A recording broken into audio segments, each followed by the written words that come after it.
এইভাবে যদি চিকেন রান্না করে খাও, বাড়ির লোককে খাওয়ালে অন্য কিছু করে আর খেতে চাইবে না। একবার দেখে নাও কি করে রান্না করেছি।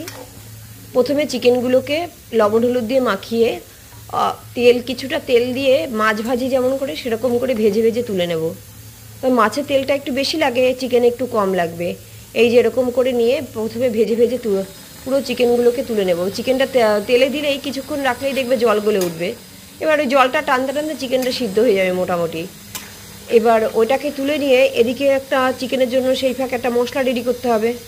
সেই মশলাটার মধ্যে আছে, তবে গ্যাসটা বাড়িয়েই কিন্তু চিকেনটা করব। দেখো এই যে মশলাটার মধ্যে টমেটো, আদা, কাঁচা লঙ্কা, পেঁয়াজ, এবার এই কটাকে পেস্ট করে নেব। পেস্ট করে নিয়ে এই ফাঁকে দেখো ওই করতে করতে দেখো চিকেনটা ভাজাও হয়ে গেছে, অল্প তেল ওই যে রয়েও গেছে। তারপরে এই চিকেনটাকে তুলে নেব এইখান থেকে, এই অবস্থাতেই রেখে দেবো। এবার দেখো রেখে দেবো কি, তুলে নেব কোথায়, তুলবো হচ্ছে প্রেশারের মধ্যে দেবো। প্রেশারের মধ্যে এবার এই যে মশলাটা পেস্ট করে আনলাম সেই পেস্টটা দিয়ে দেবো। দিয়ে এর মধ্যে দেবো হচ্ছে এই যে দই, বেশ খানিকটা টক দই দিয়ে দেবো। টক দই অনেকটাই, দাঁড়াও দিয়ে নিই, অনেকটাই দিলাম, হ্যাঁ বেশ খানিকটা দেবো। এবার দেওয়ার পরে এর মধ্যে আর সেরকম কিছুই দেবো না, দেবো একটা মশলা দেবো।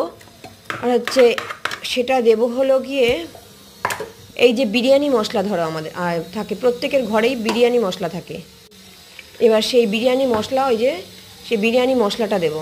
এই দেখো আমার কাছে সানরাইসের যে বিরিয়ানি মশলা সেটা রয়েছে, ওইটা দিয়ে দিলাম। আমার এই একটা প্যাকেট, ছোট্ট প্যাকেটগুলো, এই এক প্যাকেট আমি ঢেলে দিলাম। এর মধ্যে জিরে ধনে কিছুই দেবো না। আর তার সঙ্গে দিলাম পেঁয়াজ ভাজা পেঁয়াজ, হচ্ছে ব্রাউন করে ভেজে রেখেছি, খুব কড়া করে ভাজা না, মোটামুটি ভাজা, সেই পেঁয়াজ ভাজা দিলাম। দিয়ে এবার একটা সিটি মারবো, আর কিচ্ছু না। দেখো কি দারুণ দেখতে হয়েছে একটা সিটি মেরে। তারপরে এই প্রেশারটা খুলে নিয়ে এখন দেব একটুখানি ঘি, দেব শুধু একটুখানি ঘি দেব, আর কিচ্ছু দেব না। এই চিকেনের তরকারিটা যদি ভাতে পড়ে ব্যাস, আর কিচ্ছু লাগবে না।